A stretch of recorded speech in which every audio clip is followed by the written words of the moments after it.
And the Independence Day celebrations come as new data shows that patriotism is at a 25-year low. Our Kara St. Cyr takes a closer look at what may be driving that.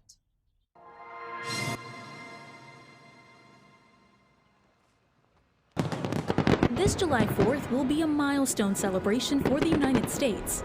Along with the traditional parades, barbecues, and fireworks, it's also a time of reflection on where America is at 250. We met two Bay Area residents with different takes on the state of our country. Cameron Kay, an organizer for Refuse Fascism, isn't in the mood to celebrate. There have been promises of freedom and justice for all that have never been realized for certain groups. Cameron says she isn't proud of the direction the United States is going.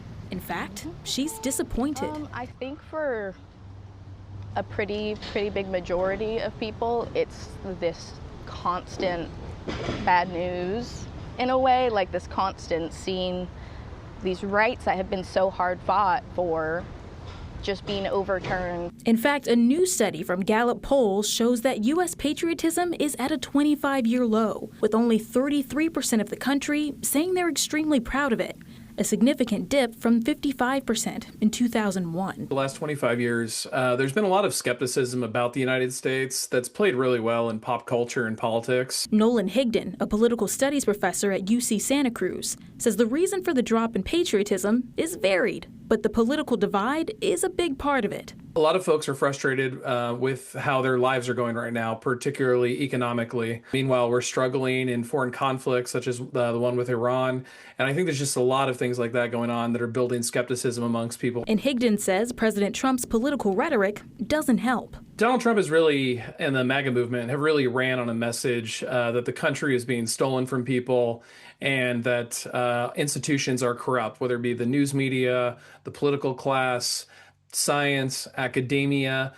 All those are pillars of American democracy at some level and define the country. And so the more that skepticism spreads, the lack of patriotism I think people have. Bryn Vardy has a different view. A lot of places don't compare still. And I think if you don't have that global perspective, it's sometimes really hard to see all the positive. Despite reports of dipping patriotism, Wren says the U.S. still has a lot to be proud of.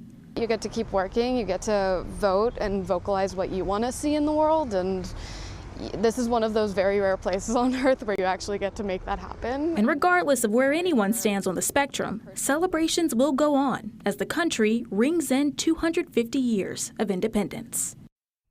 That was Kara St. Cyr reporting. The Gallup poll also found that 22% of those surveyed are moderately proud of the country, 15% are only a little proud, and 9% are not at all proud.